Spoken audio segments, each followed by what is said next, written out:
தர்பூசணி பழங்களில் எந்த ரசாயனமும் இல்லை என தமிழ்நாடு அரசு சென்னை உயர்நீதிமன்றத்தில் தெரிவித்துள்ளது.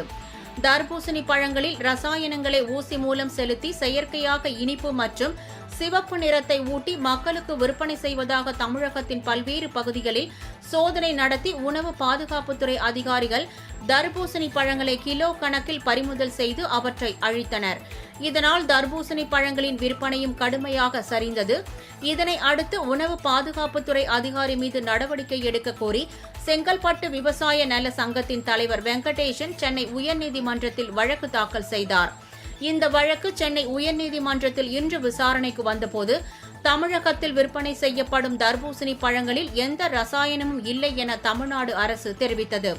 இதனை அடுத்து தர்பூசணி குறித்து மக்கள் மத்தியில் அச்சத்தை ஏற்படுத்திய உணவு பாதுகாப்புத்துறை அதிகாரி மீது நடவடிக்கை எடுக்க கோரி தாக்கல் செய்யப்பட்ட வழக்கில் சதீஷ்குமார் பதிலளிக்க உத்தரவு பிறப்பித்துள்ளது.